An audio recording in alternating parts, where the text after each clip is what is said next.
So students, this is our 7th experiment, verification of motion parameters using conservation of energy. Okay, so we are going to check the conservation of energy principle in this experiment. So this is a inclined clamp setup which is used in this experiment. So what we do is, we'll take an object, a metal object. Okay, we'll take a metal sphere and we will find the energy conservation of that metal sphere.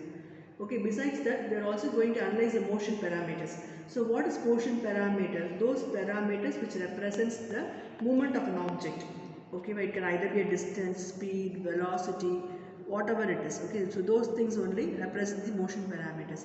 So we are considering the motion parameters which doesn't have, which in the form of scalar only. Okay, it will have only magnitude, it will not have any direction here. Okay, so first we will see how to find the experiment.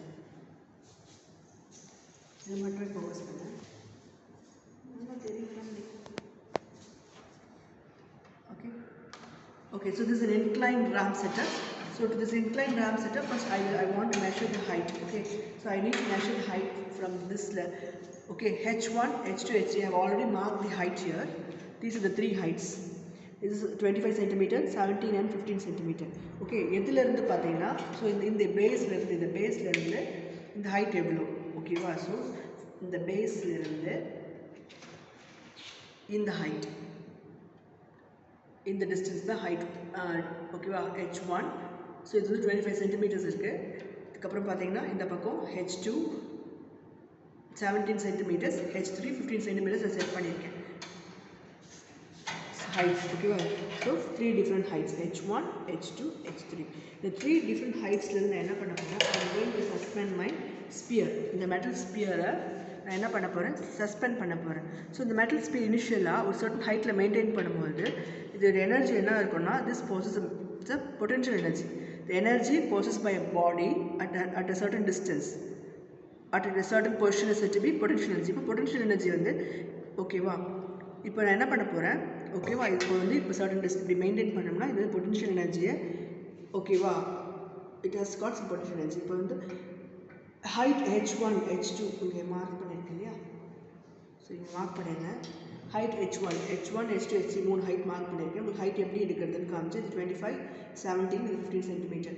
So first என்ன பண்ண போகிறேன், certain distance H1 டிஸ்டன்ஸ்லேருந்து இது suspend பண்ணி I'm going to drop it down. Down பண்ணுறதுக்கு முன்னாடி stop வாட்சில் நான் on பண்ணிக்க போகிறேன், டைம் டேக்கன் நோட் பண்ணுறது. ஓகேவா, ஸோ என்னோடய ஸ்டாப் வாட்சில் என்ன பண்ணிக்க போகிறேன், ஸ்டார்ட் பண்ணிடுறேன் பேரலாக இது ஆன் பண்ண உடனே. So I start my stop watch. So இந்த பாயிண்டில் என்ன பண்ணுச்சு விழுந்தது. ஸோ இதுதான் டிஸ்டன்ஸ், இதுதான் டிஸ்டன்ஸ் D1. டைம் டேக்கன் எவ்வளோன்னு பார்த்தீங்கன்னா 11 seconds. ஓகேவா, இனிஷியல் எவ்வளோ இருந்துச்சு 11 seconds. So later I will find the distance D1. Okay, now again so in the height, first height முடிஞ்சிச்சு, செகண்ட் height travel பண்ண 17 cm ஃபிக்ஸ் பண்ணேன் இல்லையா. ஸோ இப்போ அங்கேருந்து நான் டிஸ்டன்ஸ் ட்ராவல் கண்டுபிடிக்க போகிறேன். டைம்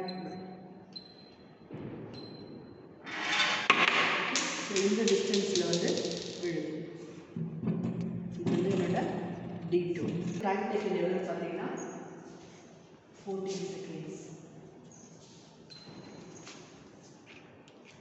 இப்போ திரும்ப என்ன பண்ணுறேன், என்னோட ஸ்பியரை தேர்ட் ஹைட், ஓகேவா, 15 சென்டிமீட்டர்லேருந்து சஸ்பெண்ட் பண்ணுறேன். திரும்பி பார்த்தீங்கன்னா இங்கே என்ன பண்ணுறது, இஸ் மை டிஸ்டன்ஸ். ஹைட்ஸ்க்கு எந்த டிஸ்டன்ஸில் என்னோட ஸ்பியர் ட்ராவல் ஆகி கீழே விழுதுன்றது நான் பார்த்தேன் இல்லையா. So I will mark all the values on the table. Okay, first நான் டிஸ்டன்ஸை மெஷர் பண்ணிக்கிறேன். ஸோ டிஸ்டன்ஸ் பார்த்தீங்கன்னா first D1 16 centimeter from this point. இங்கே 16 centimeter. So 0.16 meters. 0.16 meters. D2 0.22 meters.